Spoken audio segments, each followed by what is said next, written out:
Dentro do Olho do Peixe, de Ayrton Tomazoni. Editora Bestiário.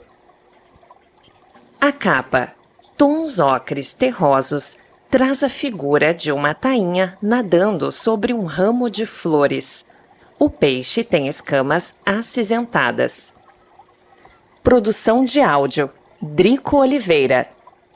Sustém Produções.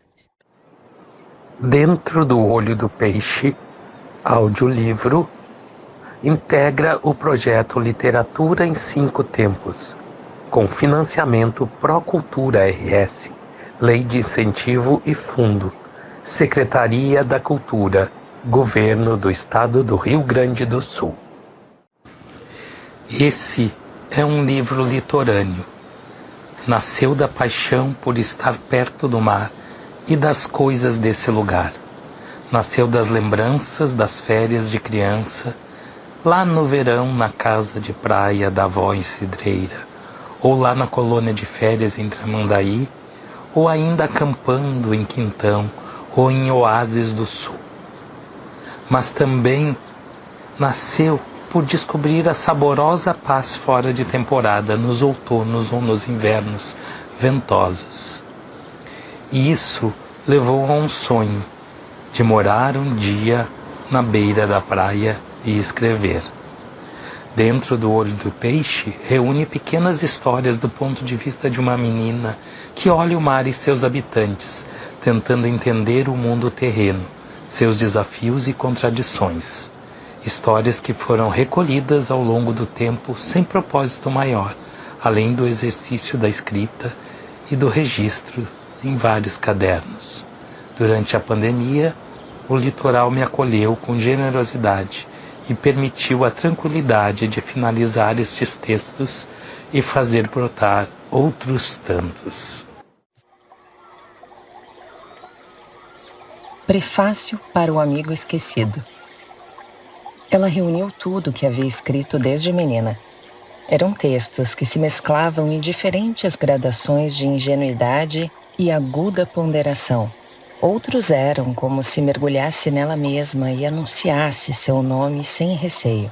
Em alguns, falava como se fosse de alguém distante que, apesar de não ter intimidade, conhecia suas dores e fortuitas felicidades.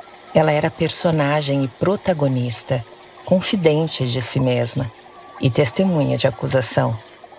Experimentou todos esses lugares e seus desalojamentos até achar as roupas que servissem um pouco melhor. Um amigo que não sabia de seus escritos sempre enfatizava que uma boa obra precisava ter unidade e coerência. Ela pensava nos seus dias desde a infância e não conseguiu perceber nenhuma das duas coisas ao longo de toda a sua existência. E se perguntava como poderia organizar sua escrita sem afinidade alguma. Por isso demorou a permitir que essa desordem cronológica e formal fizesse sentido.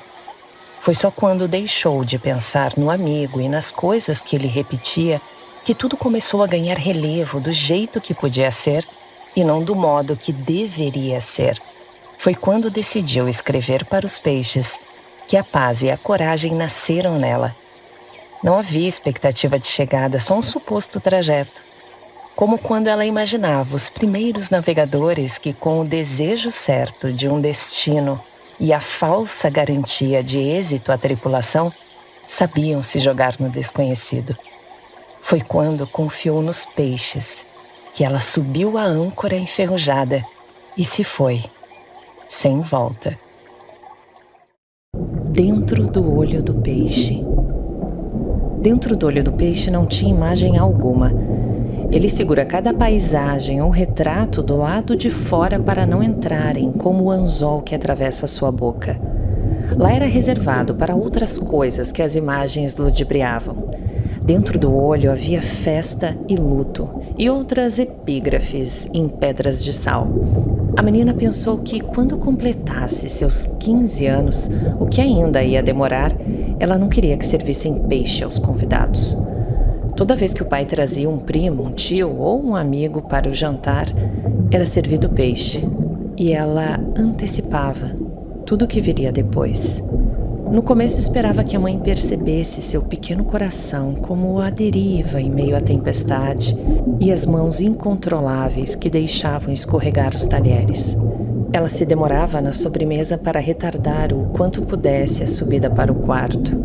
A mãe seguia cativando o convidado, mostrava as boas maneiras, desculpava-se pela casa simples e falava das virtudes daquela cidade pequena e dava atenção, mesmo que pouco entendesse do assunto, concordando e sorrindo como uma especialista. A mãe sempre aparentava saber de tudo, mas pouco ou nada sabia dela. Quando assavam o peixe dourado e o colocavam na mesa com toalha branca, ela olhava fixamente para o olho que parecia enorme. A avó contava que, se olhassem por mais de 1 minuto sem piscar fixamente no olho do peixe e repetisse isso por 21 dias, a pessoa ia parar lá dentro. Ela tentou muitas vezes, mas os calafrios que sentia com frequência faziam piscar antes do tempo. A menina ficava olhando para o bicho sem influência de fome ou paladar. Só queria estar lá dentro e não ser encontrada. Pensava que o peixe, ainda vivo, a levasse dentro do olho pelas águas do mar. Ela tinha certeza de que dentro do olho do peixe tinha baile. Nele tinha cor que recusava nome. Lá dentro as palavras resistiam intactas. E em lugar em que se preserva as palavras, pessoas têm alguma vez a forma de salvação. E foi dentro do olho o seu esconderijo. Toda vez que no rumor da noite um deles adentrava o quarto, ela se refugiava nesse lugar e de lá escapava para mares distantes. Águas de muitos verdes e azuis que ela nunca conseguia contar, tantos eram na sua multiplicidade de tons, desfazendo-se em limites quase imperceptíveis. Ela tentava encontrar a fronteira em cada um desses verdes e azuis, o ponto em que um outro surgia e com isso se distraía em viagens que a levavam do Alasca à Patagônia, do mar de Berim ao mar de Ligúria. O peixe era por vezes veloz e fazia a paisagem ficar borrada. Por vezes era vagaroso, como se quisesse que ela segurasse nas mãos cada canto desses que não tinha nome nem postal. A princípio eles eram até carinhosos com ela, que se sentia como um animalzinho de estimação. Todos acariciam e pegam no colo. Aos poucos, contudo, eles foram ficando impacientes e pouco polidos. Certa noite, foram caindo todos os bibelôs de porcelana que ficavam sobre o criado mudo. Espatifara-se no chão a boneca holandesa de sorriso tímido. Virou cacos o coelho da Alice e os porquinhos que dançavam enquanto seu lobo não vinha. E ela jurou que lá, escondida na casa das bonecas, uma delas tremia num canto mais escuro. Na primeira vez que sangrou, ela estava em algum lugar perto da Crimeia, no Mar de Azov. O peixe tinha ido mais longe que pôde levá-la e recolheu algas e musgos para estancar a hemorragia. Ela e o peixe cuidaram de tudo para a mãe não descobrir que havia manchado a camisola nova. Por sugestão do peixe, ela vestiu outra e fez um rasgo no colchão onde enfiou a camisola ensanguentada. Foram muitas e tantas, até o dia que a mãe desconfiou e demitiu a empregada. A menina ficou com remorso, mas a vergonha era maior do que a injustiça com aquela moça, e ela não disse nada. Um dia ela rasgaria todo o colchão e estenderia no varal uma por uma das camisolas de sangue seco, balançando ao vento do inverno numa manhã de sol pálido. E sentaria na cadeira de balanço com um peixe e ouviriam músicas que no fundo do mar não tocavam. Depois, com o tempo, só restou a dor e a vergonha. Não teve mais sangue e o choro diminuiu. E o peixe a levava a mares mais próximos e rasos. Ela havia desistido de acreditar que a mãe ou alguém aparecesse para interromper essas viagens. Um dia um parente distante veio para o jantar. Não usou o guardanapo para limpar o bigode e esmagou o olho do peixe. Entre os dedos de assassinar documentos importantes, um algo gelatinoso escorreu e nada mais veio. Ela ficou nervosa e vomitou. Não teria esconderijo dessa vez. Depois dessa noite, os visitantes foram muitos e não iam embora. O peixe tinha ido a lugares onde tubarões e arraias se produzem e baleias acasalam. E dessa vez, ao retornar ao quarto, ela não estava sozinha. E até mesmo as mais abissais criaturas marinhas tinham vindo junto. Quando ela disse não mais uma vez, e não foi ouvida pelos visitantes, as criaturas fizeram de suas escamas e nadadeiras armas afiadas e certeiras. O tio teve os olhos perfurados e o pai teve um corte profundo no pescoço. Teve tripa e vísceras que cheiravam a perfume estrangeiro e teve risos nervosos e súplicas e falsas desculpas que encharcaram o tapete de uma palidez tão escandalosa que não houve como esconder da mãe. Quando a polícia entrou no quarto, arenques, cações, peixes, espadas e outros que vieram já haviam ido. E ela não os delatou. Assumiu calada os acontecimentos, como já tinha sido seu hábito por todos esses anos que a levaram à maioridade. No tempo em que ficou detida, não permitiram que o peixe a visitasse. E restou o perfume do mar dos sargassos, do golfo de Sidra e das terras alagadas por onde já haviam estado. Só um defensor público apareceu e foi mandado embora. No dia do julgamento, o peixe estava sentado no tribunal e a viu fazer do silêncio denso que ela escolheu ser sua forma de defesa.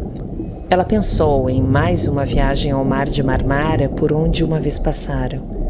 O peixe veio todos os dias que duraram os depoimentos e provas que o promotor fez questão de trazer. E choveu todos os dias. E estranhos vinham assistir a cada novo dia, e seguia chovendo.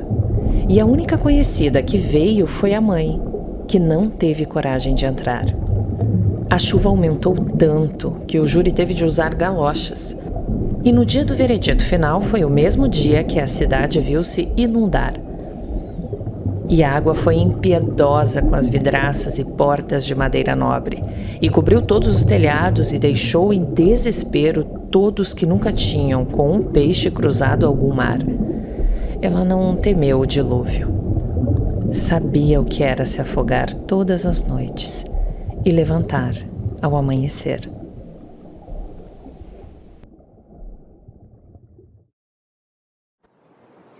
Não levar malas para a Escandinávia. Ele entrou inadvertidamente na agência de turismo especializada para peixes e antes que pudesse dizer algo, a atendente havia alcançado para ele dezenas de folhetos de lugares onde nunca quisera estar. Tinha o catálogo, com praias paradisíacas onde a claridade doía no olho quando refletida nas areias. Outro prospecto trazia fotos de montanhas nevadas, longe de Nevada. Também apareciam hotéis luxuosos, mas que não aceitavam animais domésticos e que, portanto, ele não poderia levar seus 7 cães. Não houve o que ele argumentasse que a vendedora não desfizesse com tanta educação e veemência, que ele comprou um pacote e saiu decidido a não fazer as malas e ficar em casa sem fazer nada naquelas férias.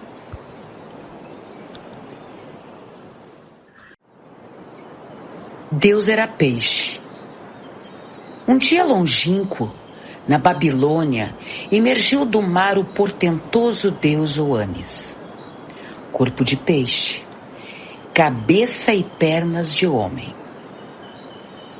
Todo dia, ele saía das águas do Golfo Pérsico e vinha ensinar à humanidade artes e ciências.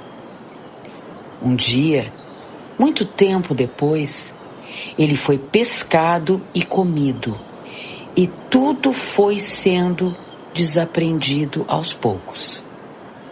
Acharam que, ao devorá-lo, tudo aprenderiam e descobririam mais rápido.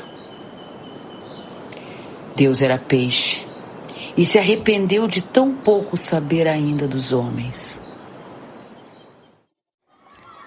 Quando Orlando chorou por seus pés. Nunca tinha reparado. Calçava-se todas as manhãs, descalçava-se às noites e no banho só deixava a água correr. Tinha preguiça de abaixar-se e falta de habilidade para equilibrar sob uma perna só e erguer o pé. Um dia, confrontou-se com eles. Pareciam encará-lo. Logo eles que sempre permaneceram anônimos, distantes, tantas vezes aprisionados em calçados apertados e de formato nada anatômico. Pés que desequilibravam, desencontravam, tropeçavam e o derrubavam. Pés que cheiravam mal, pés que teimavam em chutar a bola para longe do gol, pés que mais se arrastavam do que corriam, pés que dentro daquele sapato preto que era obrigado a usar no trabalho pareciam 2 defuntos e um caixão barato. Agora estavam eles ali, aguardando um pronunciamento, uma satisfação. Orlando ficou desagradado dos ossos que se pronunciavam em relevo sobre a pele branca, das formas dos dedos, das unhas desparelhas, de veias que pareciam afluentes de rio como nos atlas da escola. Escolheu as meias que tinha à disposição, marrons. Hoje ele compraria meias novas. Como eram dignos os peixes que optaram por não terem pés.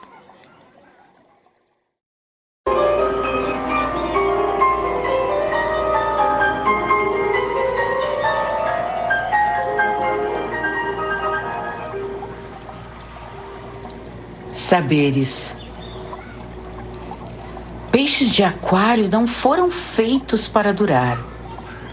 Quem os pescava sabia disso. Quem os vendia sabia disso. Quem os comprava sabia disso. Eles sabiam que podia ser diferente. O gato sabia que só precisava esperar.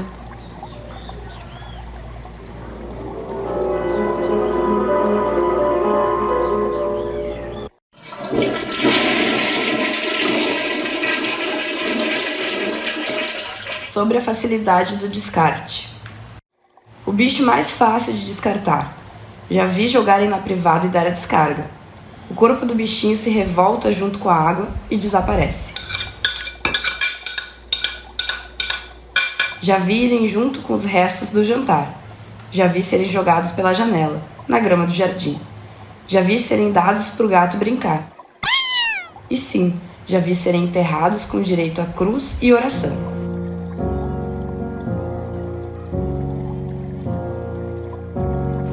Por certo tempo, pensei não ser justa tão breve existência, tão fácil dar fim. Depois pensei que é a gente que se dá importância demais. Passei a admirar mais ainda os peixes que não dão trabalho depois que morrem.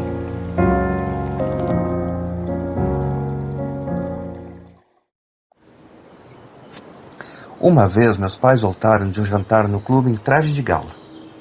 Era alguma homenagem, com baile, orquestra, convite caro. Voltaram com uma taça de haste longa e volume arredondado em cima. Dentro veio um pequeno peixinho dourado, que nadava na água. Ninguém soube, mas chorei tanto ao deitar por aquele peixe. Chorei mais do que nos velórios e filmes tristes. E julguei que o encontraria boiando na manhã seguinte, na taça de haste longa, na mesinha de canto da sala. Mas o peixe durou muitas noites. Às vezes eu acordava na inquietude da madrugada e sentava na penumbra da sala ao lado dele, como se minha companhia pudesse atenuar de alguma forma sua condição. Na taça não havia pedra, vegetação, nem limo, nem turva a água ficava. Além do peixe, só a ração que lhe compraram, em pequenas, mas muito pequenas porções. E o peixe lá, dia após dia, atravessando as festas de aniversário, as faxinas dos verões, as férias, as tardes silenciosas, as manhãs apressadas. Um dia meu pai resolveu colocar inseticida na sala, incomodado com os mosquitos que o tinham picado. Esqueceu-se do peixe, que por mês viveu sem nada. O peixe amanheceu morto.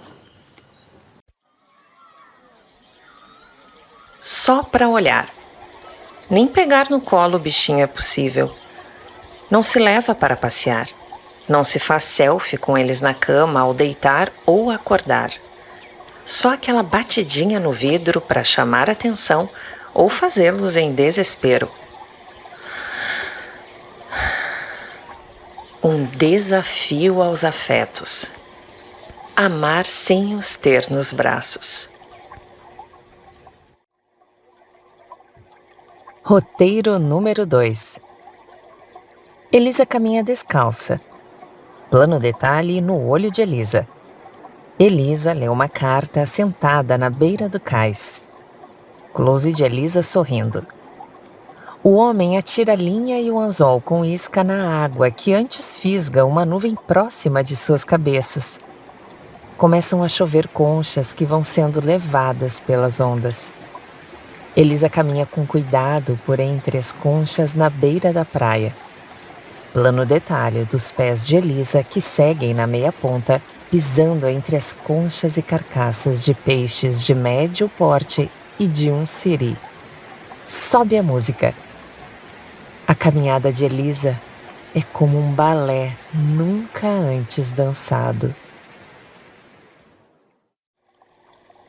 O dia que o peixe falou.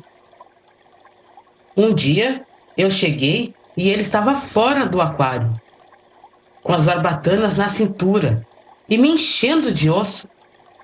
Falava muito uma língua que eu não identificava, mas que entendia os sentidos, todos ásperos. Ele disse tudo que só um peixe saído do aquário do meu quarto poderia me dizer. Ele ali viu todas as vezes que eu me acovardei diante do pai, que me flagelei pelos outros irmãos, que menti e fui traída pela falta de tato com que não é sincero, que disfarcei para ganhar algum privilégio, que comi o que não gostava, que beijei a quem não queria, que gozei apressada. O peixe fez-me sentir uma merda, por nunca encarar de frente as condições perversas dele naquele aquário, nem as minhas. Era como se vomitasse daquele limo pegajoso e gosmento do fundo do aquário que nunca era limpo. Atirava em mim esse lodo apodrecido e me revoltava o estômago cada frase que ele proferia. O peixe fez me sentir trágico e tive que aceitar. Aprendi com o avô colocar a isca no anzol e ter paciência. Eu tinha mais sorte que paciência. Logo o peixe vinha, mas no fundo eu torcia para que falhasse e não fisgasse um que fosse. Coisa estranha essa competição de quem pegava mais peixe e quem pegava o maior. Achei que essa coisa de tamanho fosse para os homens com relação aos seus pênis, mas era para o peixe também. Dentro do rio, eu pensava quantos peixes cruzavam por entre as minhas pernas, por baixo. Eu preferia pegá-los na mão, no mar ou no rio. Mãos em forma de concha e o peixe ali. Escamas prateadas e olhos assustados, sem entender que o devolveria às águas. Me angustiava quando eram tirados e jogados ao lado. Ficavam se debatendo por um tempo que não cabia em mim, e quando pareciam cessar, um pouco de água que fosse jogado sobre eles ou um movimento brusco os fazia voltarem a se debater. A tentativa desesperada de respirar fora d'água. Sempre fui boa em pescaria. Estranha essa sensação de ser bom em algo que não se quer ser. O perigo didático da sessão da tarde. E tinha um filme que passava à tarde na televisão. Nele, o pai de família, senhor de uma vida monótona, acabava se fascinando pelo mar, caindo na água e virando peixe. E de dentro d'água, observando o mundo seco lá fora, ia se dando conta de que ali era o seu lugar. O homem sem graça, o peixe cheio de charme, o homem no aquário de sua vidinha, o peixe com todo o mar que não cabia em lugar nenhum. Toda vez que eu olhava fixo para a água, como o homem do filme, eu pensava que podia ser melhor essa coisa de virar peixe. E então, toda vez na piscina, eu treinava caso um dia tomasse coragem para me atirar de vez. Porque o filme me ensinou não a ser peixe, mas que certas escolhas não tinham volta. Vingança. Tenho certeza de que ocultam certas estatísticas. Os óbitos por espinha de peixe na garganta são muito mais do que se imaginam, sem contar nas perfurações do trato gastrointestinal. Não se noticia isso, assim como não se noticiam suicídios. Eles, os peixes, morrem, mas levam junto quem os devora e os saboreia. Acho justo. Artificialismos. O motor, o filtro, o termômetro, as pedras, as plantas, o regulador do pH, o fungicida, o anticloro, a luz, a ração, o mergulhador de plástico, o barco de gesso naufragado e o peixe pensando que bastava só um rio a correr e pronto. O peixe terminou de ler o livro e borbulhou.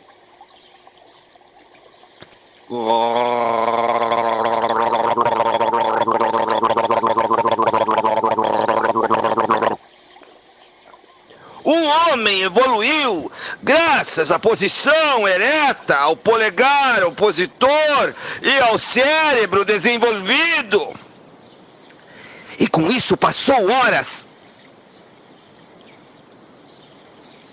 procurando minhocas na terra para enfiar num anzol e esperar por vezes muito tempo para pegar um peixe tão pequeno que, ao ser limpo, pouco ou nada sobrava para fritar.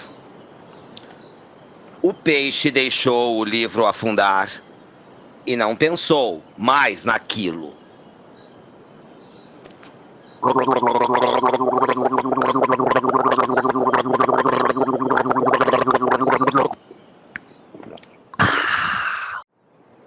O peixe morre pela boca. E nada mais precisa ser dito sobre isso. Concluí, mudo e louco para dizer alguma coisa. Executivo. O peixe tinha esse consolo. Nunca tinha visto outro peixe com terno e gravata. Mas toda vez que cruzava pela alfaiataria, ficava temeroso. Meu irmão era mais temeroso do que inteligente.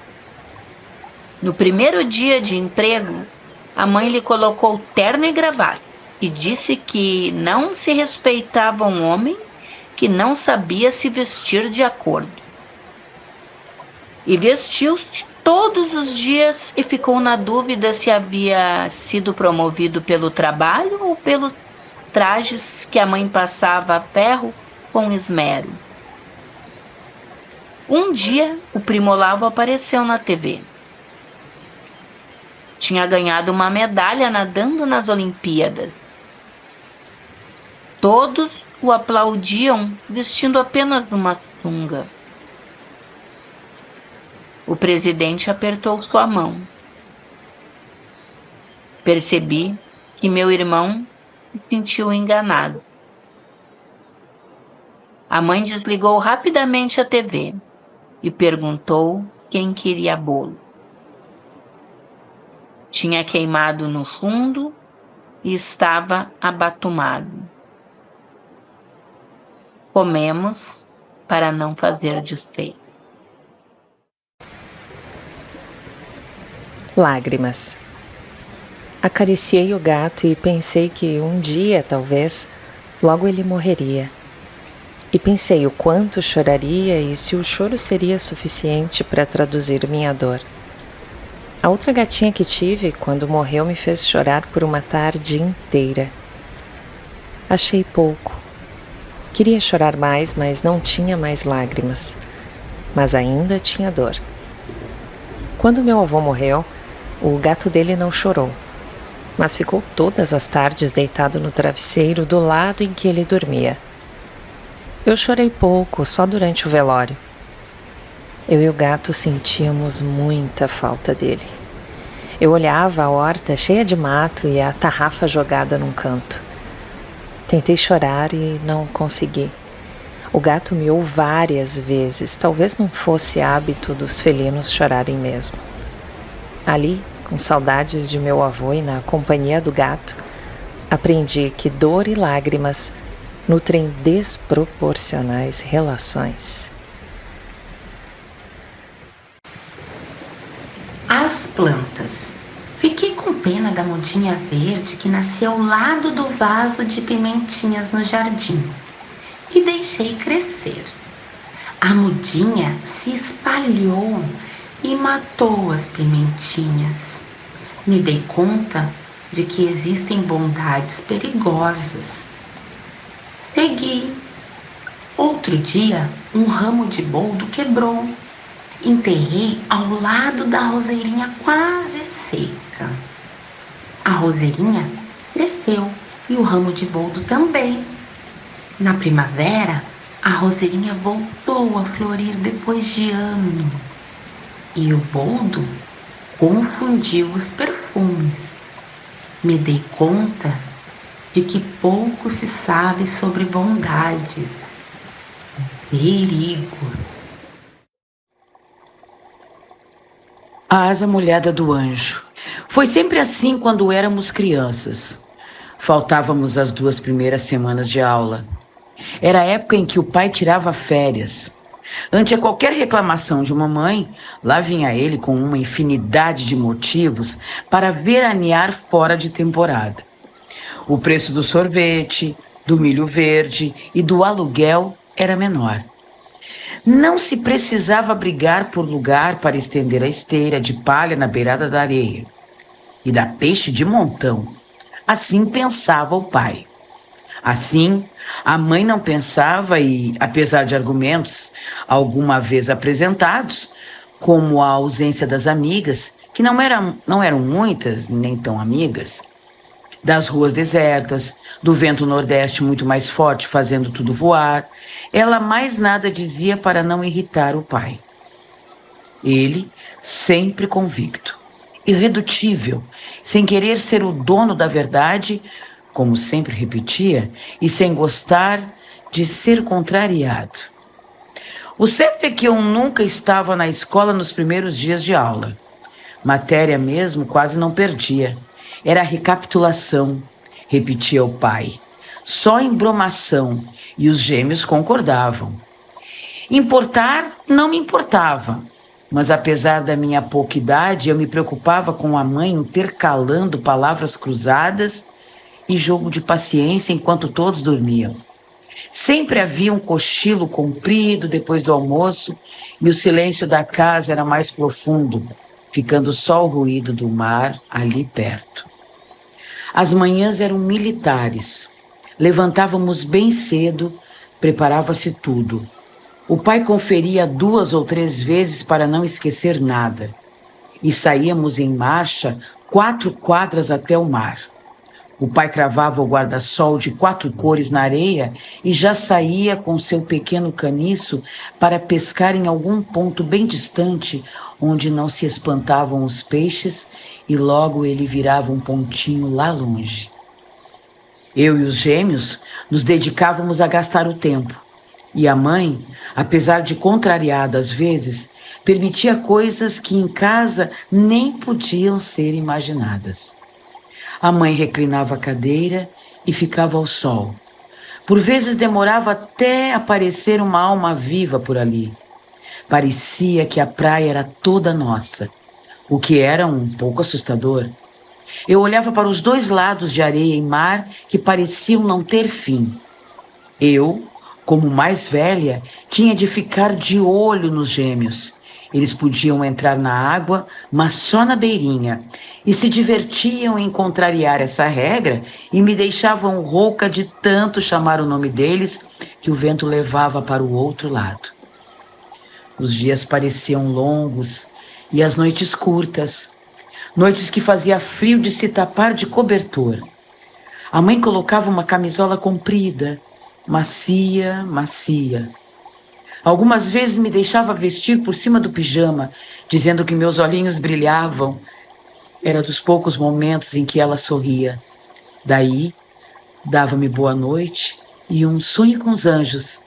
Eu sonhava e o anjo sempre tinha a cara dela. E eu entendia por que a mãe nunca entrava na água, para não molhar as asas. Na manhã seguinte, tudo igual, tirando o calor que era maior naquele dia. Bem quando esqueci os chinelos e as pedras da rua queimavam um pouco quando eu pisava. Mas não falava um ai para o pai não perceber que tinha se esquecido de revisar esse item na sua inspeção. Ele sempre dizia que desacatos e descuidos merecem punição. Era ruim quando ele punia a mãe. Ele dizia que não queria, mas precisava mostrar como as coisas funcionavam, que era para o bem da família. Depois os roxos sumiam. Mais um dia na praia e de novo só nós. A mãe na cadeira reclinada ao sol, os gêmeos me desafiando a ponto de fazer a mãe levantar da cadeira quando um deles enfiou um pequeno caramujo no nariz do outro, que por sua vez revidou, fazendo-o engolir uma tatuíra ainda viva. Cenas a que decidi assistir sem interferir. Todos fomos colocados quietos debaixo da sombra do guarda-sol e uma cornetinha soou. Era o moço do picolé. Nós três pedimos em coro. Em vão.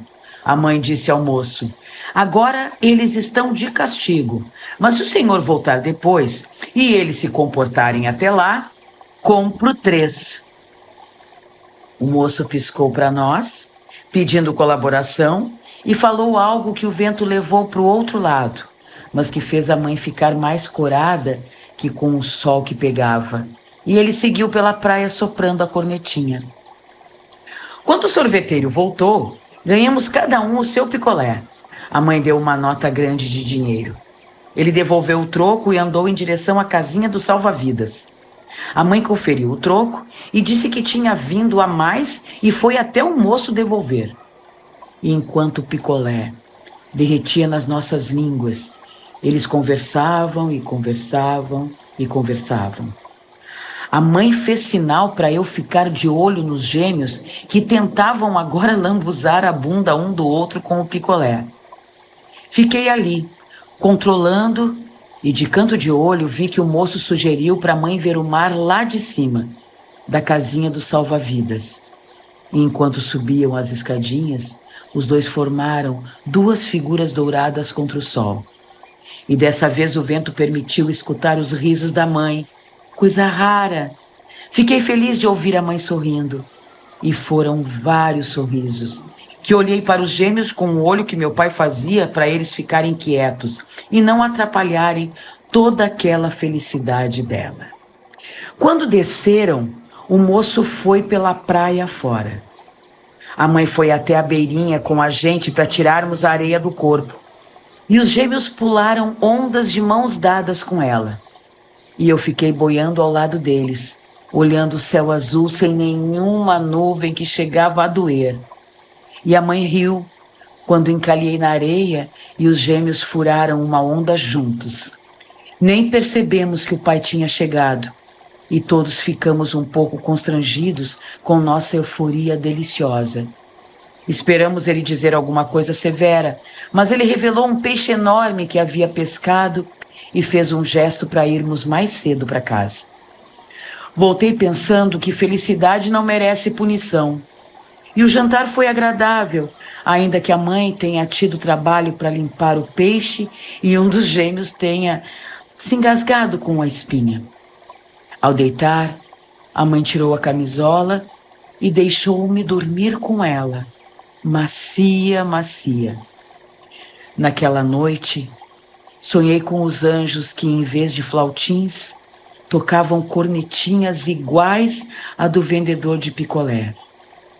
Aquele monte de anjos mergulhava, encharcando as asas no mar, e depois voavam respingando pelo céu uma chuva fina e refrescante. Peixe não dorme? Não só sacolas plásticas aumentam cada dia mais no fundo dos oceanos. São incontáveis as embalagens de medicamentos, tarjas pretas, que combatem a insônia. Nenhuma prescrição foi encontrada junto. Essa foi a explicação que o tio nos deu quando perguntamos. Automedicação. Por isso, não dormiam os peixes. Por isso. Provavelmente por isso. Toque. Ele gostava mesmo era de contar cada gota do oceano. Pegava uma a uma, a secava, separava e classificava por tamanho, forma e cores. As maiores ele as colocava na prateleira de cima, na caixa de madeiras, que eram esferas quase perfeitas. As translúcidas ele empilhava num canto da sala e no canto oposto as turvas azuladas, bem ao lado das esverdeadas. Quando terminava, não havia mais mar algum. Então ele misturava tudo e começava tudo de novo.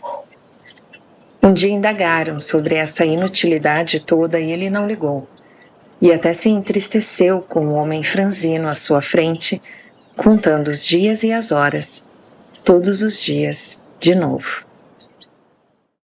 A menina da beira do mar. O peixe veio boiando já de lado e bateu no pé da menina. Ela se assustou, mas depois tomou coragem. Pegou com a mão o peixe que tinha longos bigodes, deu alguns passos e jogou quando uma onda maior veio. O peixe foi com a onda até a beira. A mãe da menina disse: "Desiste, minha filha, esse já era." A menina não desistiu. Pegou o peixe de novo, que respirava pelas guelras, aflito. Foi mais longe dessa vez. Com a água até a cintura, deixou a onda passar e largou o peixe, com delicadeza, sem atirá-lo. O peixe flutuou um pouco, balançou a cauda e mergulhou para o fundo da água, nadando, sem agradecer nem nada. A menina pensou que a mãe, que sempre parecia saber tudo, não sabia certas coisas. Menino na beira do mar. Com um saco, improvisou uma rede. Pegou o peixinho e colocou dentro de um baldinho com água. Não queria que morresse. Depois, fez um castelo e na frente fez um lago. Trouxe a água e transferiu o peixe para lá. Os dois passaram a tarde em seus domínios. "Vamos!" "Mais um pouco, pai." E o peixe se adaptando aos aposentos. "Vamos!" "Mais um pouquinho só." E o menino trouxe conchas de água fresca. E ao começar a anoitecer, o pai disse que agora tinham que ir. O menino ficou preocupado com o destino do hóspede de seu castelo. O pai explicou que a maré ia subir e ia destruir o castelo e levar o peixe de volta para o mar. Não sei se foi a explicação que o menino esperava, mas ele entrou no carro e partiu com o coração menos apertado. No outro dia, voltou cedo e correu em direção à praia. Não havia castelo, mas o peixe estava ali, dormindo na areia. O mar não tinha elevado. O menino começou a fazer outro castelo, com o dobro do tamanho do anterior, com uma dúzia de janelas superiores, com uma longa escadaria de degraus estreitos que contornavam até a torre do alto. O peixe seguia deitado na areia, quietinho. O pai quis dizer algo, mas o menino interrompeu, fazendo sinal para que não acordasse o peixe. No alto da torre, o menino fez um aposento amplo, com um colchão de conchas em que deitou o peixe. Quando o pai disse "vamos", ele foi sem insistir. Nesta noite, o mar ia subir e levar o castelo inteiro, e o peixe, ao acordar, estaria surpreso e feliz com seu majestoso aposento. O sermão de Santo Antônio aos peixes. A história fornece data e tudo. Diz-se que foi em 13 de junho de 1654, em São Luís do Maranhão. Eu imaginava o cardume todo sentado na areia, ouvindo atento a preleção do padre Antônio Vieira. Os bagres pareciam mais resistentes à catequização. Não sei se por culpa dos bigodes. Já os papaterras logo se convertiam. As anchovas, pecadoras, sentiam-se culpadas e ouviam que a natureza deu-te a água, tu não quiseste senão o ar. Elas se intimidaram em invejar as aves marinhas. E as andorinhas seguiam flanando no céu, bem perto de Deus. Nos filmes, sempre que se comprava peixe, vinha embrulhado em jornal. Eu sempre tentava ler as notícias ao seu redor. Havia crimes, esportes, críticas de filmes, programação da televisão, palavras cruzadas, horóscopo e obituário. Nunca noticiaram o próprio falecimento do peixe, que ia embrulhado. Notícias são sempre fatos escolhidos, pensou o peixe já duro, quase sem respirar, e pensando em tudo que nunca seria anunciado, nas manchetes ou nas notinhas de fim de página. Horóscopo. Um dia li isto, ou algo parecido, num guia astrológico. Os piscianos tendem a pensar de forma emocional mais do que forma racional. De forma instintiva mais do que forma intelectual. Não gostam de se sentir confinados e não respeitam as convenções só porque elas existem. Porém, não têm a energia ou a motivação para lutar contra o poder estabelecido. Daí entendi a natureza dos piscianos e de outros tantos signos. Constelações. Formada por 23 estrelas e representada por 2 peixes unidos por uma corda amarrada em suas caudas. Não dormi aquela noite, pensando em como atar a cauda de 2 peixes dentro d'água. Fui à janela e não consegui identificar a tal constelação. Peixes e estrelas são difíceis de segurar. Classificações. Na infância, eu adorava estudar a classificação dos animais. Espécies, famílias, classes e até filos. Os peixes, descobri um dia, pertenciam ao filo Chordata. Achei um acerto e por anos tentei perceber um que não fosse cordato. Mesmo os tubarões, quando os deixam em paz, me pareciam assim ser. Por isso, achei que meu avô podia ser peixe. Sempre nadou muito bem, tinha o fôlego invejável e nunca vi alterar a voz com ninguém. Sempre tão cordato, dizia um vizinho dele. E ele se acostumou com essa sua classificação. Evolução. Opus 1. Polypterus senegalus.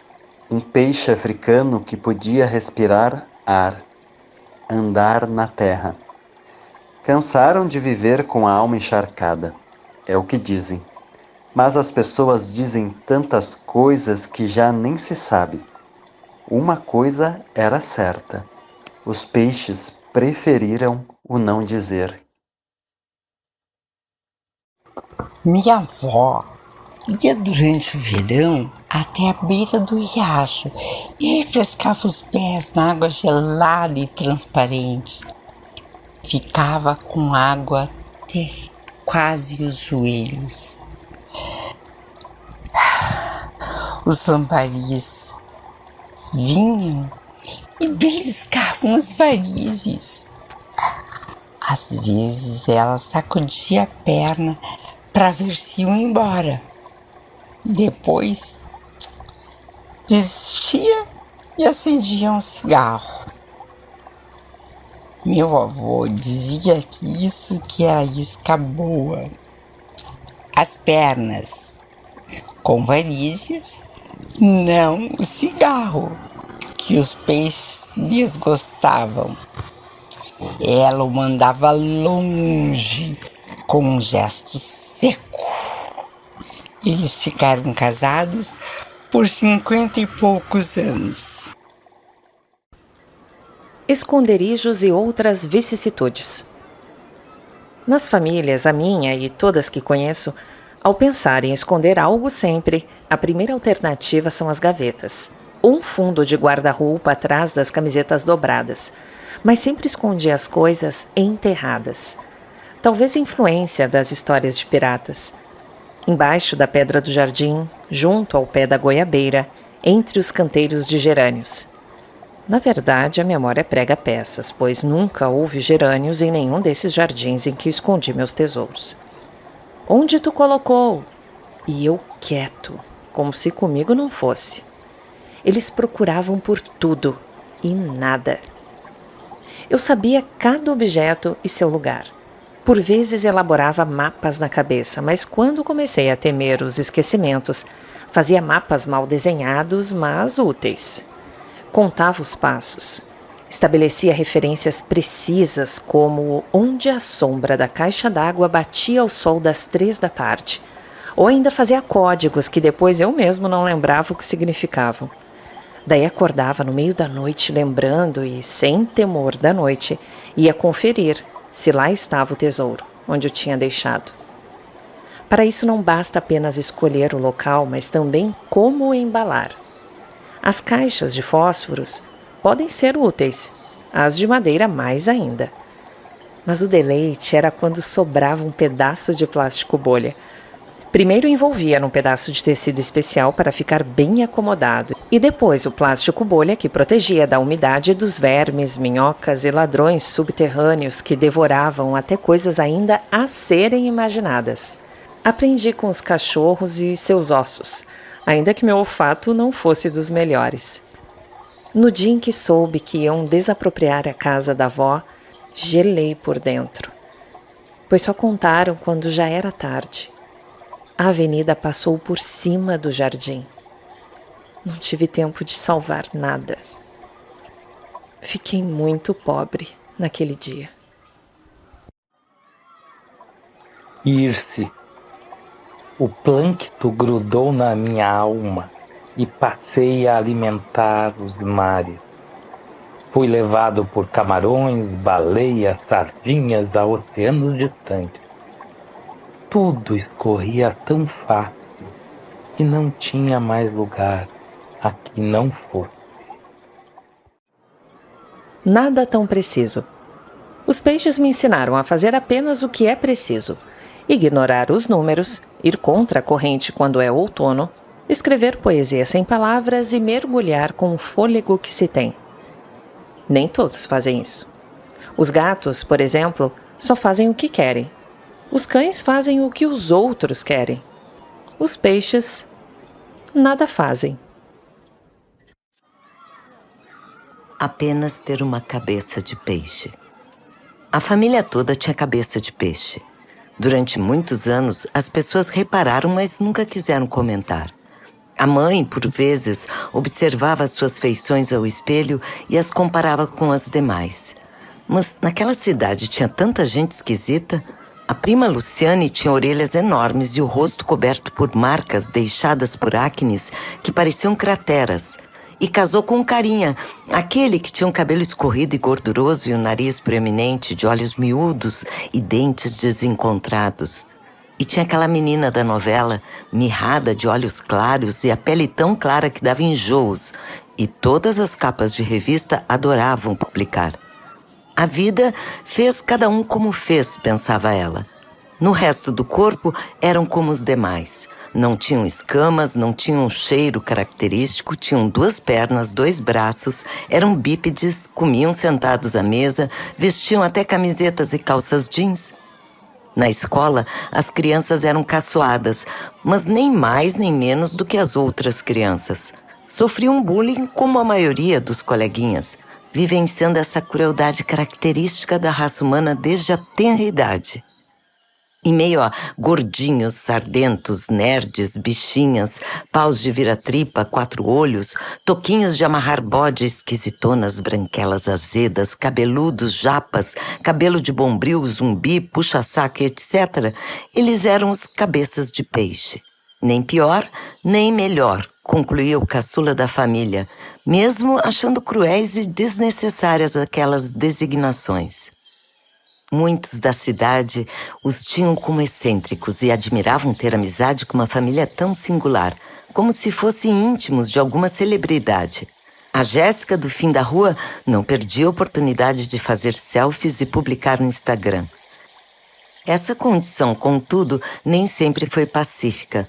Eles, afinal, moravam na capital do Rio Grande do Sul, uma cidade acolhedora, uma metrópole em sintonia com seu tempo, que recebia gente de todas as cores, raças e credos, e que logo passavam a ser gaúchos, habitantes de um mesmo estado, vivenciando uma mesma cultura.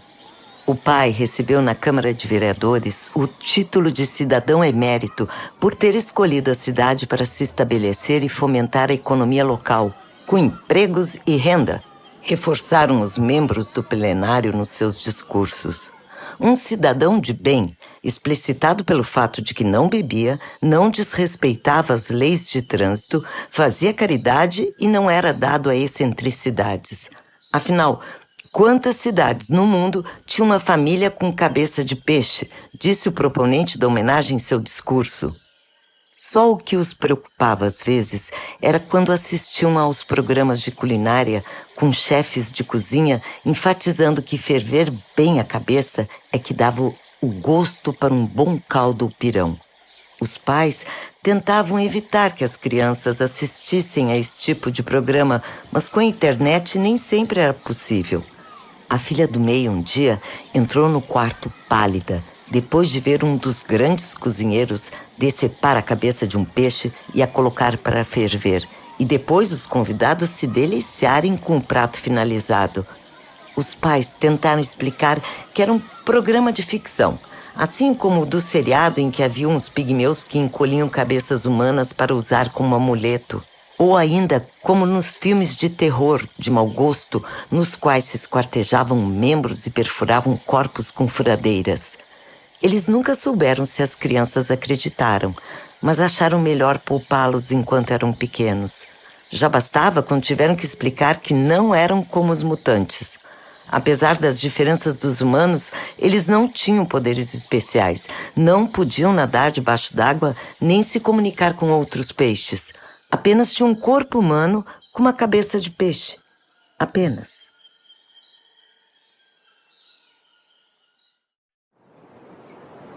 Fatalidades. Ter sucesso é por vezes sair do óbvio. Se quiser abrir um negócio, não fique no que todo mundo faz. Foi assim que saiu um dia, leu numa página dessas de instituições de autoajuda para empreendedores. Ele não tinha perfil para empreender, pelo que tinha lido, mas tinha menos perfil para ser empregado ou mesmo predisposição para o trabalho. Como sonhava em passar o fim da vida pescando tranquilamente, achou que poderia ir por esse caminho, mesmo que tivesse pescado em 2 ou 3 ocasiões e sem muito sucesso. Ele guardava uma vara de pesca do avô, que fora quem o ensinara os primeiros passos dessa arte. Era o único objeto de família que tinha sobrado nas inúmeras mudanças. Ele então se ateve à ideia de abrir uma casa de iscas. Nem imaginava que existissem tantas opções. As artificiais surpreenderam pela variedade de cores, formatos e tamanhos. Tinham nome e sobrenome. Tinha isca com rabicho e anti-enrosco. Vinham em estojos que lembravam os de lápis de cor da escola.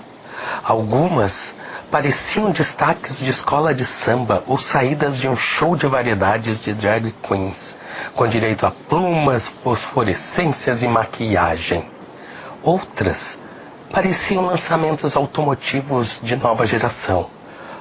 A Flog Senior 348 ou a Truth BX Z35. Em comum, o fato de que eram todas fatais. mortais. As iscas vivas o deixaram um pouco à vontade. Ele nunca havia pensado nesse aspecto. Na sua pouca experiência, tinha pescado com um pedaço de pão ou uma minhoca, que para ele não era vista como algo vivo. Assim conheceu a tuvira, Gymnotus spp.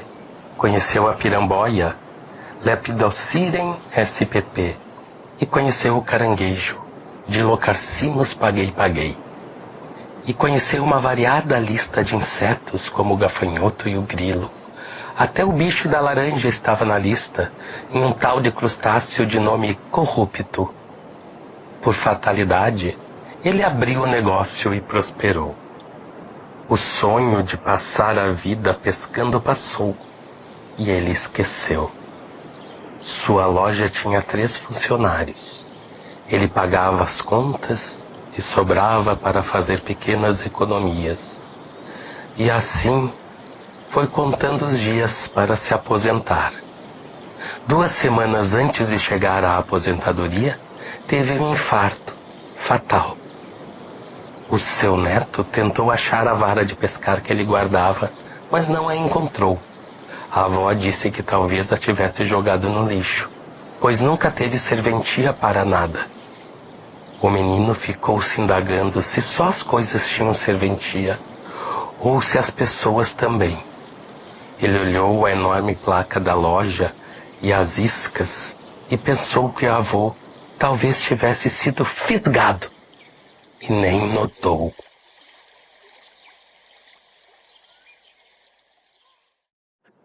Atestado de óbito. No cardume não há nome nem número. Morria-se sem atestado ou registro e nada de melancólico ou dramático tinha nisso. A existência não precisa de designação. Todos são. Na quietude das coisas, talvez até se pudesse encontrar distinção nos centímetros da cauda, nas tonalidades, na quantidade de escamas, nas circunferências dos olhos, nas inocências e ingenuidades de diferentes graus. Mas o movimento não permite essas minúcias. Os peixes nunca paravam, de fato, enquanto nadavam ou eram levados pelas correntes, tudo se movia sem parar.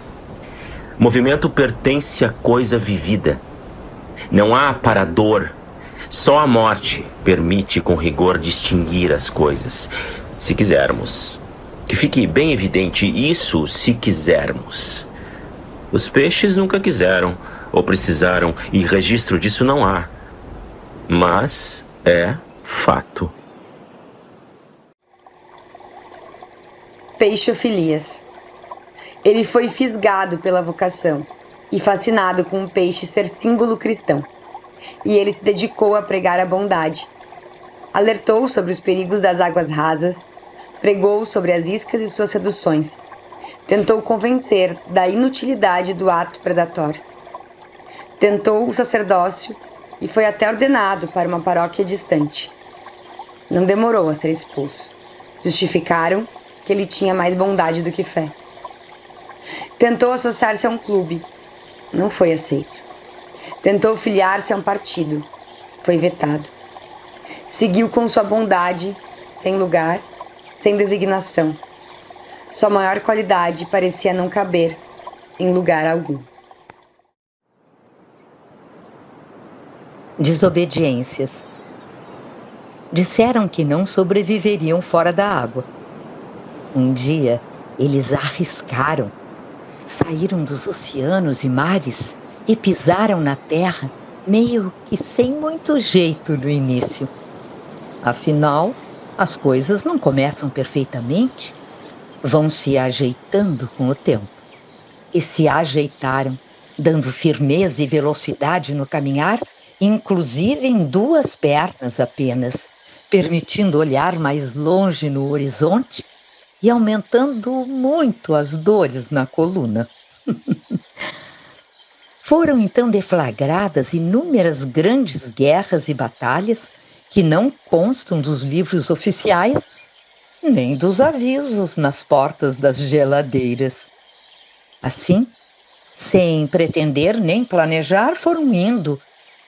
Derrubaram governos, enfrentaram ditadores, descobriram continentes, foram feridos, não de morte, e beberam o que nem desconfiavam um dia poder matar a sede. Pensaram pela primeira vez em algum daqueles instantes que tinham o mar como escolha e não como única e obrigatória escolha. E a evolução prosseguiu em terra. Desde então, os peixes souberam que era essencial a desobediência e a serenidade de não querer. Obsessores. Uma vez, o amigo disse que eu tinha obsessão por peixes. Uma amiga que escutou ali perto me alertou que esse amigo tinha mania de achar que tudo que despertava muito interesse nos outros era obsessivo e sugeriu que ele era neurótico demais e me convidou para tomarmos mais uma cerveja.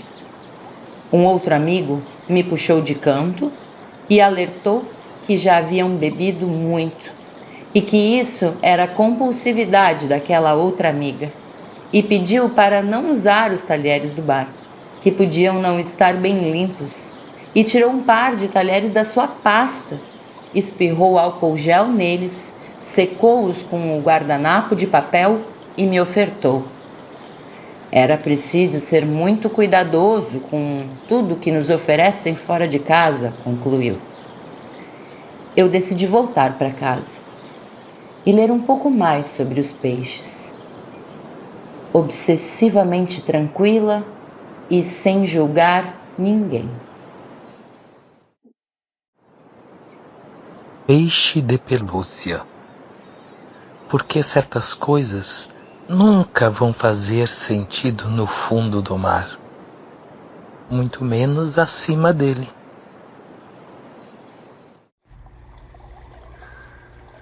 Naquele carnaval, todos escolheram com cuidado suas fantasias.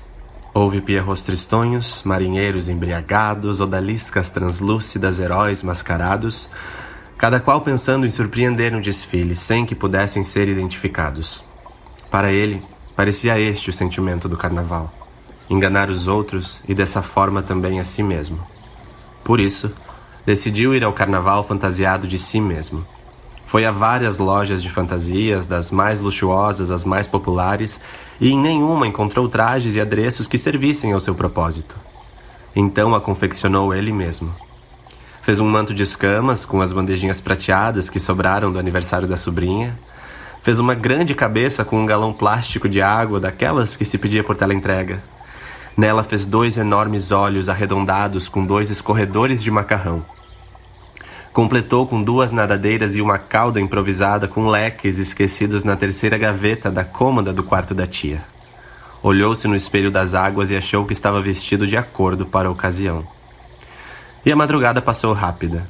Teve confete e serpentina, ele brincou com o lança-perfume, misturou seus blocos de desconhecidos e identificou cada um nas suas fantasias previsíveis. Ninguém suspeitou dele. Foi tratado como um estranho, um estrangeiro, um forasteiro.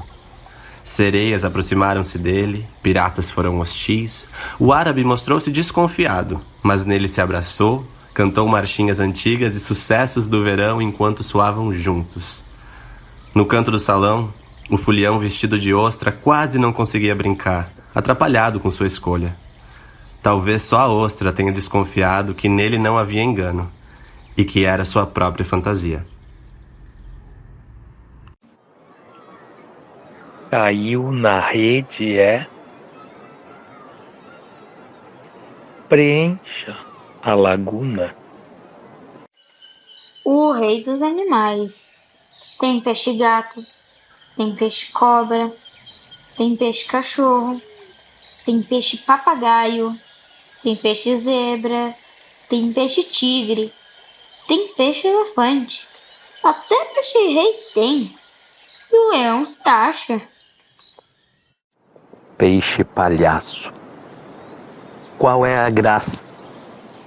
Pensou ele, encarando os que gostam de dar nome para as coisas.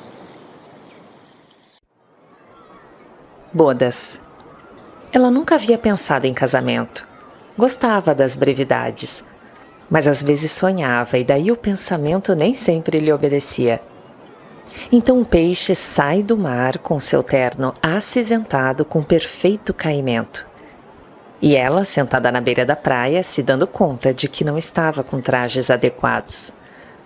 E ao levantar-se, os pés calçaram toda a areia ao redor, e a espuma das ondas era seu véu. Eles entravam até o fundo, e a mãe chorava tanto que a maré subia e ia afogando tudo. Não deu tempo para as fotos. Apesar de tudo, o peixe entregou seu passaporte. Não ia viajar mais. Entregou sua carteira de trabalho e sentiu alívio em não mais bater ponto. Entregou sua identidade e pensou que podia escolher outro nome, seu CPF, e ficou feliz de não mais fazer cadastro para crediário nas lojas do shopping. Seu cartão do PispaZep, coisa inútil que nunca entendeu. Ele ia esvaziando os bolsos e gavetas. Entregou também seu título de eleitor que nunca quis usar. Entregou a ficha corrida e também o histórico escolar. Deu tudo que eles foram pedindo. E eles achando que estavam lhe tirando alguma coisa que o impedisse de continuar sendo. Caranguejo, peixe quando as crianças cantavam na roda a impertinência das coisas que não se importavam como o mundo deveria ser. Maresia. Foi tudo se enferrujando em mim. Isso que dá querer morar na primeira quadra, frente ao mar. A sardinha. Disseram a Ariel que ela não poderia ir ao baile porque não tinha pernas, como se a dança fosse de natureza bípede. Ariel não se conformou. Ariel não era sereia, mas uma sardinha até que bem assanhada e quase sem pecados. Uma sardinha destemida e determinada. Acima de tudo, uma sardinha que duvidava. E, por duvidar, não se privava de dançar. E mesmo quando, na tentativa de ser detida, seguia o baile. Então ela foi e dançou a noite inteira. Avessos. O cardume não gostava de música de volume alto. As caixas de som descansavam junto a embarcações naufragadas, sem nunca terem sido usadas. Não precisava. Eles estavam em constante estado musical. Não era necessário rock, blues, valsas ou sonatas. Eles viviam o avesso do silêncio e suas confissões.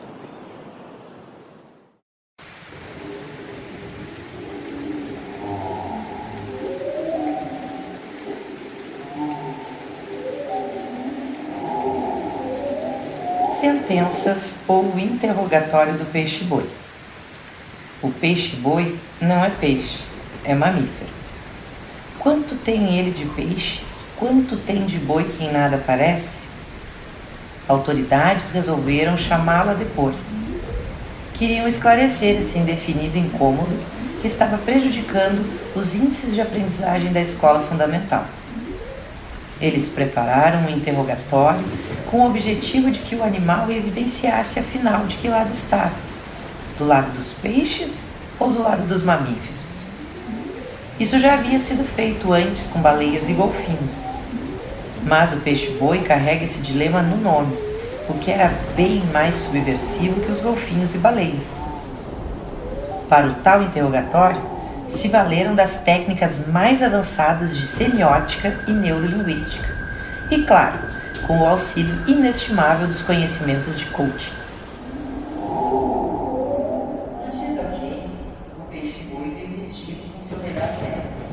Que não tinha grife, nem fora feito por alfaiate. Ele era de hábitos modestos e estava um pouco intimidado naquele tribunal. Inclusive, tinha abdicado de ter advogado de defesa, até porque nem conseguia entender do que o acusava. Senhor Peixe-Boi, como o senhor se definiria enquanto animal? O acusado demorou alguns instantes, com seus olhinhos apertados e pouco confortável sentado naquela cadeira pequena para o seu tamanho, mas respondeu com clareza e sem pressa: pacato. A plateia riu. O promotor fez uma expressão impossível de ser traduzida como de satisfação ou de irritação. Vou reformular a pergunta. Como o senhor se definiria então? Um pacato peixe ou um pacato boi? Nenhum nem outro, respondeu com a calma de quem nada num braço de algum rio da Amazônia. O promotor fez uma meia volta à sua frente e tensionou a mão esquerda com força, antes de trazê-la de volta aos lábios, enquanto parecia ganhar tempo. O senhor, como um peixe-boi, não se identifica nem como peixe, nem como boi? Eu não me defino, nem me identifico, apenas sou. Agora o promotor não conseguiu esconder sua impaciência. Então vamos supor que tivesse de fazer uma escolha: ou viver para sempre em terra pastando, ou para sempre submerso nas águas sem vir à tona.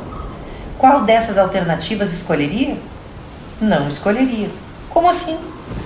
Entre dois frascos iguais, um que você sabe que é de remédio e outro que é de veneno, mas não é possível saber antes de tomar uma dose?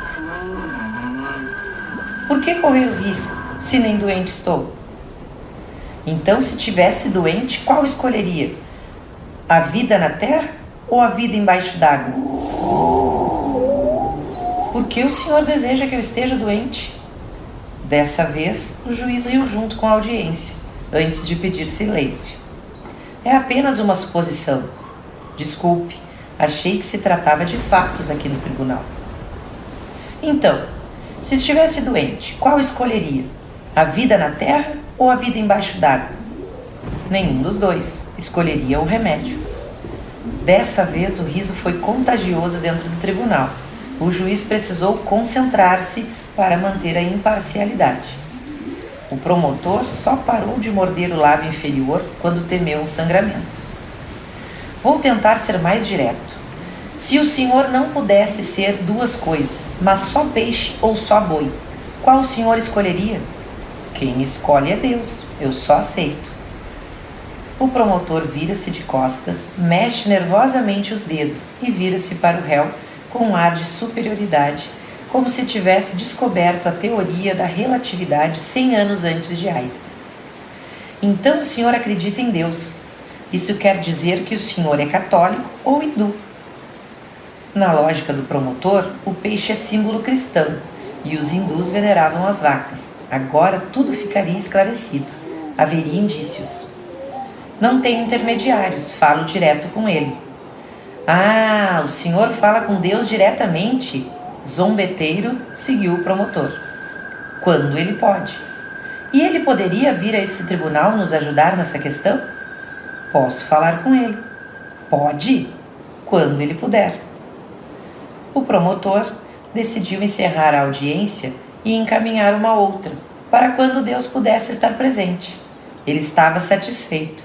Se Deus não viesse, usaria isso contra o peixe-boi e poderia até acusá-lo de não estar em condições psicológicas para decidir sua identidade e sugeriria a definição.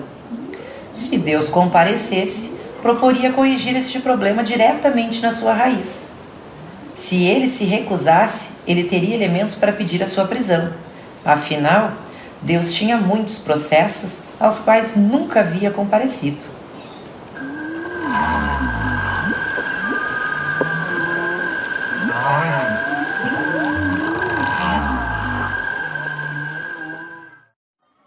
Fruta tratante. Um dia, a menina foi ao restaurante com os pais. O garçom lhes trouxe os pratos e os colocou frente a cada um deles. A menina olhava a truta com especiarias e arroz branco. A truta parecia estar dormindo, com escamas frescas e luminosas, e esboçava um sorriso. A menina dividia a intimidade dos peixes e notou o evidente equívoco. Antes que a pudessem impedir, a menina pegou a truta do prato e correu para o pátio do restaurante, onde havia um lago artificial. os pais vieram atrás. A menina colocou a truta na água e ela ficou boiando. A mãe se aproximou e disse que não adiantava, que não tinha mais o que fazer. O pai pediu desculpas ao gerente e ao garçom. A mãe puxou a menina pela mão. A truta ficou lá, boiando. Da última vez que a menina virou o rosto para espiar, esperançosa ainda, a truta piscou o olho para ela, cúmplice. A menina fez que chorou, para ninguém desconfiar e seguir na certeza de que assim que todos esquecessem o acontecido, a truta iria sair do lago, atravessar a rua, pegar o ônibus linha 32 que levava até a orla e voltaria a achar o rumo para casa. Um dia, a menina ligou a televisão e passava um desenho antigo de Tom e Jerry. O gato e o rato eram amigos e tentavam pescar uma truta, que dava nome ao episódio, a truta tratante. Quando crescesse, a menina queria ser esperta como aquela truta, que se fazia de morta e sabia em quem podia confiar. Oferendas. Eles tinham dificuldade em identificar as coisas que chegavam ao fundo do mar, o que era presente e o que era descarte. Durante as festas de Iemanjá, eles já tinham aprendido com espelhos, frascos de perfumes e outros adornos. Mas fora desse período, eram trazidas muitas outras coisas, de todos os tamanhos e formas. E muitas delas, os peixes desconheciam serventia. Um dia, eles nadavam em cardume quando foi emergindo um sofá de veludo vermelho, com botões arredondados que formavam gomos assimétricos no tecido. Ao assentar no fundo, eles se aproximaram com alguma curiosidade, sem entender a função daquilo. Ninguém sentou, porque não tinha o hábito de fazer isso sem serem convidados. Questão de etiqueta. Para dormir, preferiam um colchão king size. Não parecia algo para pendurar na parede. Pensaram em colocar livros em cima dele. Então um deles decidiu arrastar a lateral do corpo no veludo vermelho. Foi uma carícia até então não experimentada e que alegrou as escamas. Era um misto de cócegas, afago e prazer. Imaginaram que era um presente muito bem-vindo. E a tarde passou vagarosa e gentil para com eles. Um por um coçou as laterais, as costas e as barbatanas. Finalmente, tinham enviado um presente útil para eles. Esvaziar. Aquele deserto já havia sido o mar. O ônibus da excursão de peixes cruzou o pó da planície. Eles não viam ali a aridez. Enxergavam um passado que estava gravado neles. Um mar de grandes ondas que batiam nas pedras da desova, dos crepúsculos no horizonte das águas. Os peixes fotografavam tudo da janela, com os seus celulares de última geração. E não postavam nas redes sociais. No fim da excursão, apagavam todas as fotos e escolhiam outro destino para esvaziar os olhos do que queria se impor à vista deles. Versões. Um dia, o robalo viu aquele pequeno aro reluzente dentro d'água e abocanhou. Antes que pudesse saber o que era, sentiu um gosto metálico e arrotou, sentindo-se nauseado. Os demais peixes que testemunharam o fato se aproximaram. Era uma aliança dourada, declarou a anchova. Era prateada, discordou o badejo. Uma aliança de noivado, completou a corvina. Era de casamento, corrigiu o dourado. Eles nem tinham noivado, cismou a garopa. Eles já tinham rompido, informou o linguado. Ele, o noivo, foi visto com outra, ensinou Homero. Eles eram ainda namorados, haviam reatado, enfatizou o namorado. Era de casamento, insistiu o pescado. E, quando todos tinham dado a sua versão, inclusive o sargo, o olhete olhou para o lado e viu que o robalo tinha morrido engasgado. E todos se afastaram sem, desta vez, querer dar sua opinião para o ocorrido. A menina comprou uma coleira e uma guia que imaginou servirem. Tirou a peixe do aquário e foram passear no parque. Sim, era a fêmea, garantia a menina, incomodada por sempre falarem em peixe no masculino. Lá foram elas, a menina e a peixe, faceiras pelo parque.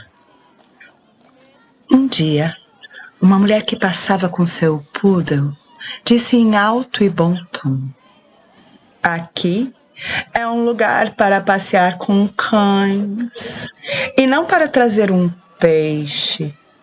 Foi então que a peixe deteve-se nos outros cães ao redor. Ela olhou as pelagens diferentes, as patas mais ou menos curtas, os focinhos, as caudas balançantes, os latidos.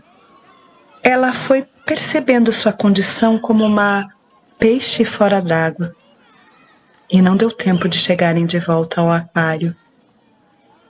Ela morreu na calçada, perto do parque. A menina pensou que certas verdades não deveriam jamais serem reveladas. Ficcionistas. A memória de peixe só dura alguns segundos. Alguns pesquisadores tentaram fazer acreditar nisso durante um tempo. Um dia, os peixes decidiram fazer por conta uma pesquisa. E indagaram as pessoas o nome do tal cientista que tinha dito que eles tinham memória curta. Ninguém lembrava o nome do tal cientista. Os peixes lembravam.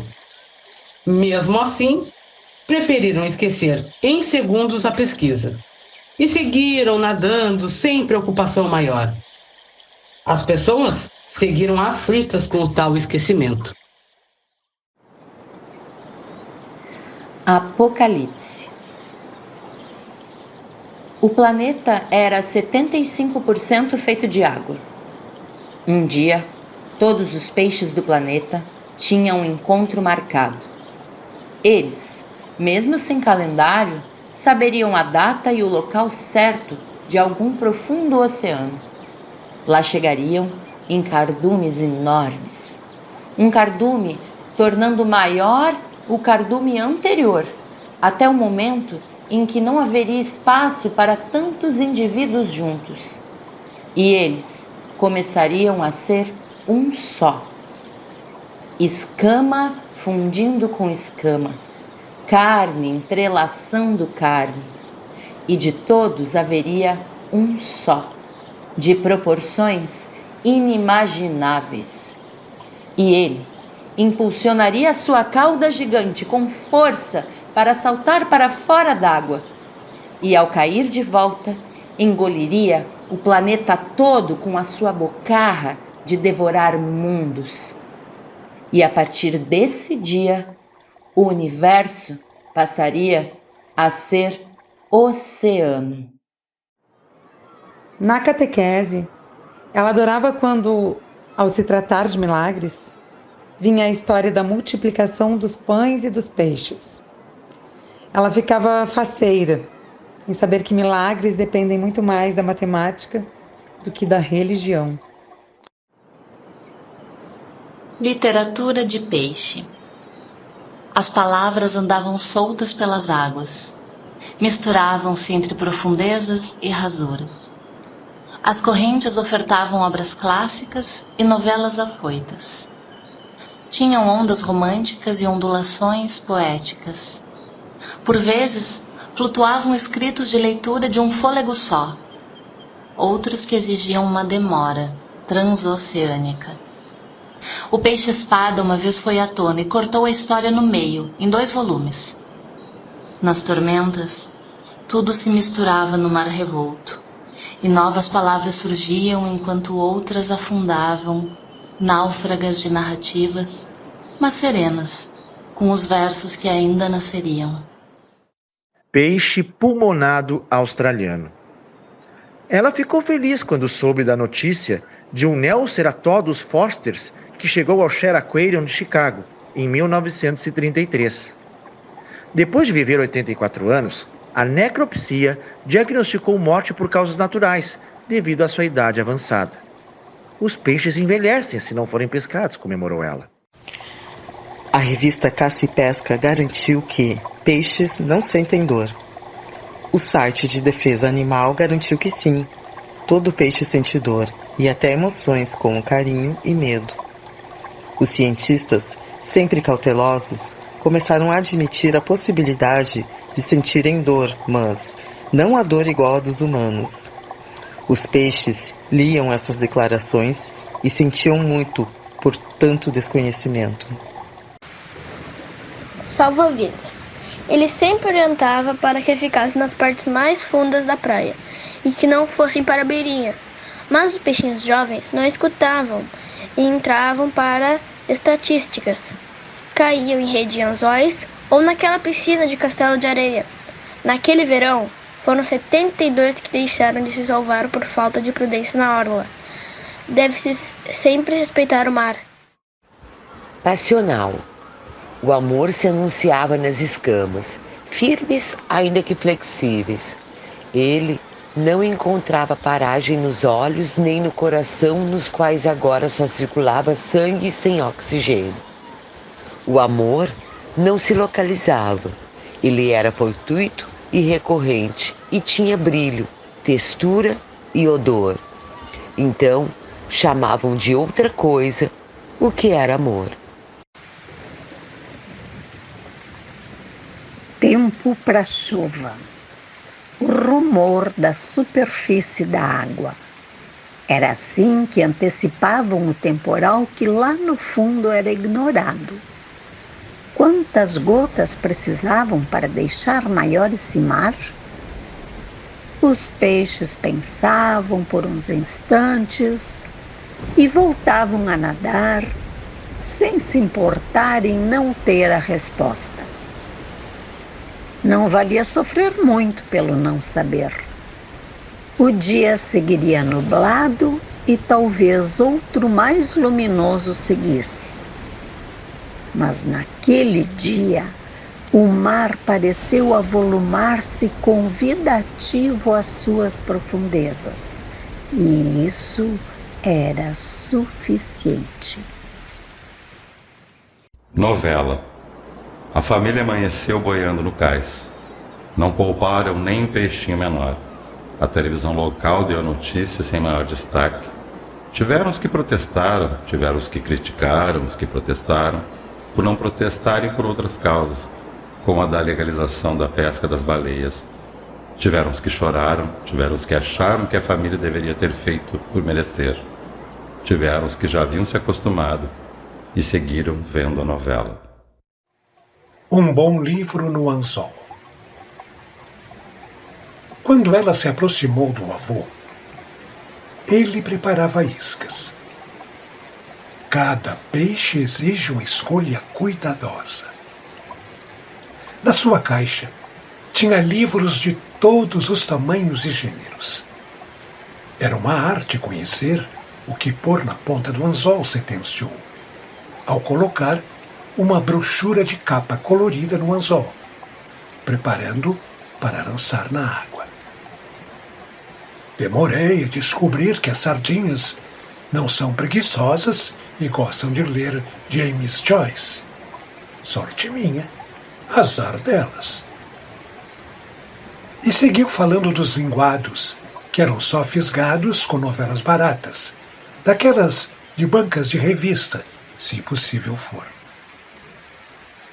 Um dia, encontrou o avô com um caderninho em branco. Era para as arraias. Elas preferiam escrever seus próprios versos e histórias.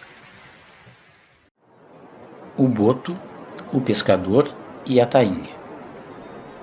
Um dia, ali na Barra de Imbé, chegou ele com um carrão importado e falando com um sotaque estrangeiro, falando ao celular, óculos de sol de grife e gestos apressados.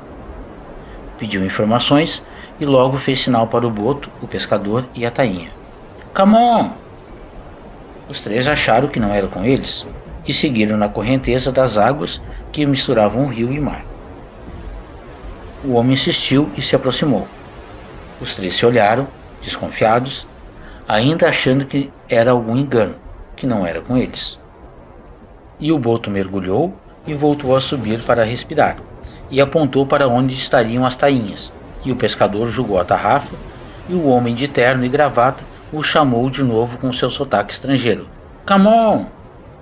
Ele se aproximou mais ainda, e no tradutor do celular em volume elevado, ouviram o convite para que viesse se sentar com ele na mesa ali no restaurante do Mirante. Eles entenderam mais pelo sinal com a mão que ele fazia do que pelo que ele falava. E então o trio deixou as águas e se sentou à mesa com o estrangeiro. Ele logo tentou puxar seu melhor português. E eles entenderam que era um empresário da Hollywood e que também trabalhava para uma dessas empresas que produziam filmes e séries. O homem abriu a pasta que carregava, tirou um notebook e várias folhas de papel, e foi falando muito rápido, e gesticulando exageradamente e abrindo pequenos vídeos com astros e estrelas, e dizendo que queria que assinasse o contrato para uma grande produção sobre a pesca colaborativa ali na Barra, que tinha um roteiro sendo desenvolvido, e falou do ator que ganhou vários Oscars que iria ser o protagonista, e o quanto seria bom para todos que iriam ganhar uma boa parte dos lucros e um adiantamento, e que já havia falado com as autoridades, que era só assinar. O Boto e o Pescador estavam até que entrando na conversa, quase assinando com a caneta dourada que o tal empresário alcançava. Foi quando a Tainha pediu para ter mais detalhes e para ler antes as letrinhas miúdas, pois estava sem óculos. O empresário estrangeiro ficou todo errado e se perdeu no idioma até. Um cliente do restaurante que acompanhava tudo jurou ter ouvido um palavrão em língua inglesa. A Tainha leu tudo, até as letrinhas minúsculas. Fez uma pausa, sacudiu as escamas e declarou que era uma negociação ruim e que beneficiava o empresário muito mais do que a eles três.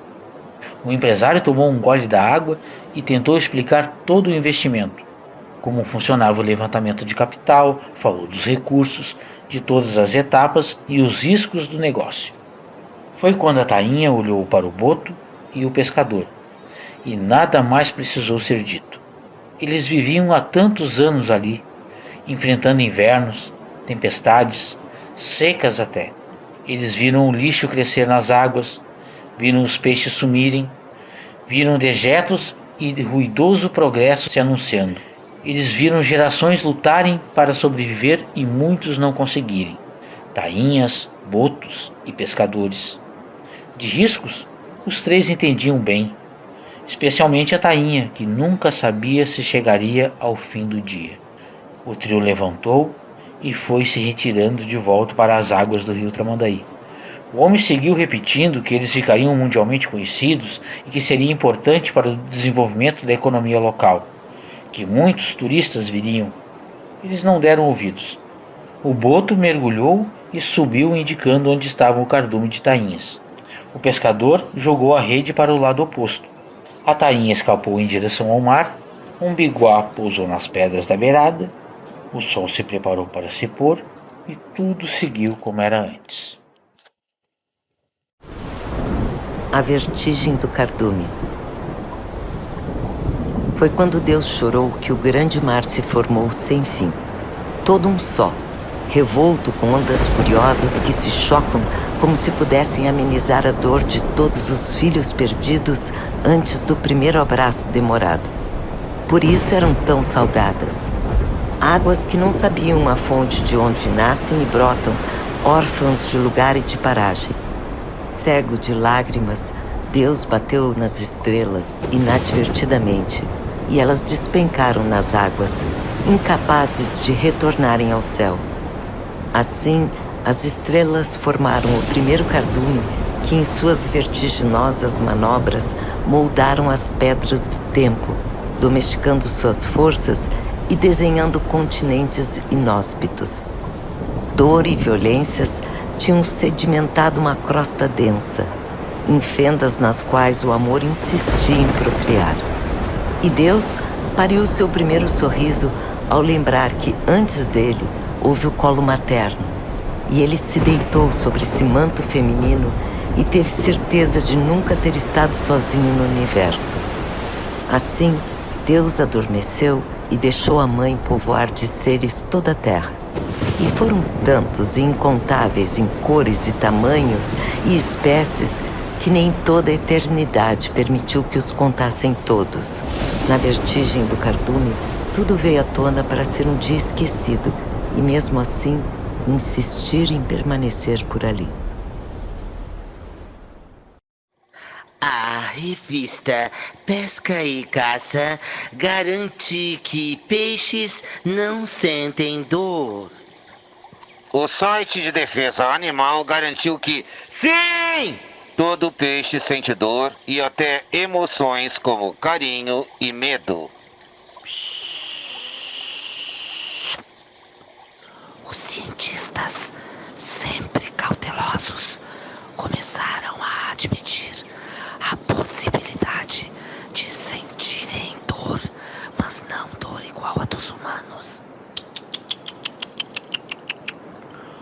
Os peixes liam essas declarações e sentiam muito, por tanto desconhecimento.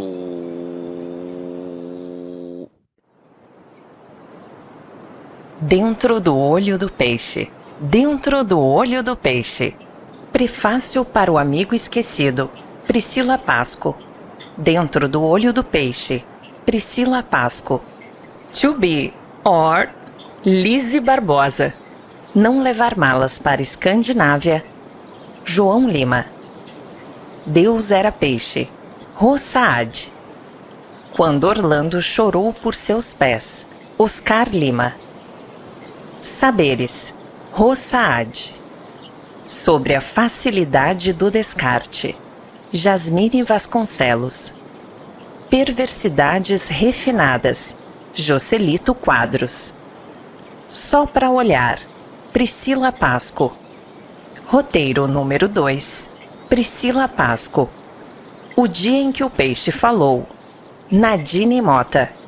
Pescaria. Michelis Gate. O perigo didático da sessão da tarde. Gabriel Fernandes. Vingança. Dani Gris. Sobre entendimentos tardios ou não. Silvia Maciel. Artificialismos. Paulinho Ricoli. A evolução. Renato Del Campão. O peixe morre pela boca. Ayrton Tomazoni. Executivo. Maria Conceição. Lágrimas. Priscila Pasco. As plantas. Silvana Maciel.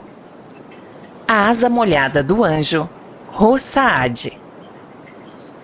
Peixe não dorme. Ayrton Tomazoni. Toque. Priscila Pasco. A menina na beira do mar. Pietra Pedron Rocha. O menino na beira do mar. Eduardo Persky. O sermão de Santo Antônio aos peixes. Rossaad. Notícias. Joselito Quadros. Horóscopo. Cora Ferraz. Constelações. Alice Menisque Simão Gam. Classificações. Aline Persky. Evolução. Opus 1. Anildo Bois. Isca. Denise Brose. Esconderijos e outras vicissitudes. Priscila Pasco. Ir-se, Ayrton Tomazoni. Nada tão preciso, Priscila Pasco. Apenas ter uma cabeça de peixe, Liane Venturella. Fatalidades, Ayrton Tomazoni. Atestado de óbito, Marcelo Adams. Peixofilias, Calise Cabeda. Desobediências, Sandra Dani. Obsessores, Margarida Peixoto. Peixe de pelúcia, Ayrton Tomazoni. Desidentificar, Lucas Prado. Caiu na rede é Ayrton Tomazoni. O rei dos animais, Eduardo Persky. Peixe palhaço, Ayrton Tomazoni. Bodas, Priscila Pasco. Apesar de tudo, Edu Dávila. Caranguejo peixe é, Ayrton Tomazoni. Maresia, Priscila Pasco. A sardinha, Helena Weber. Avessos, Ana Maria Vasconcelos. Sentenças ou o interrogatório do peixe-boi, Lise Barbosa.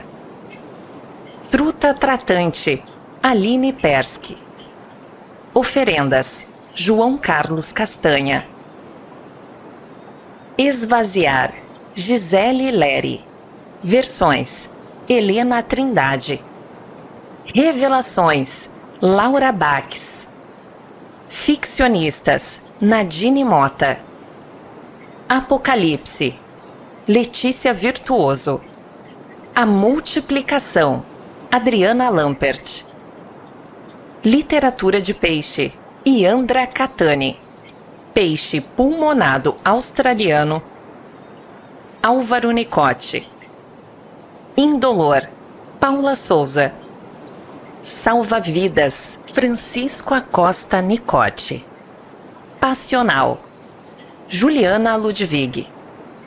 Inutilidades, Santiago Bandinelli Dias. Tempo para chuva, Cristina de Oliveira. Novela, Ed Oliveira. Um bom livro no anzol, Dani Gris. O Boto, o Pescador e a Tainha, Oscar Lima. A Vertigem do Cardume, Liane Venturella. Indolor, Renato Del Campão. A direção geral do audiolivro Dentro do Olho do Peixe é de Ayrton Tomazoni. A produção geral é de Marcelo Cabreira. Produção executiva, Tatiana Missel, NID, Núcleo Imagem e Dança de Imbé.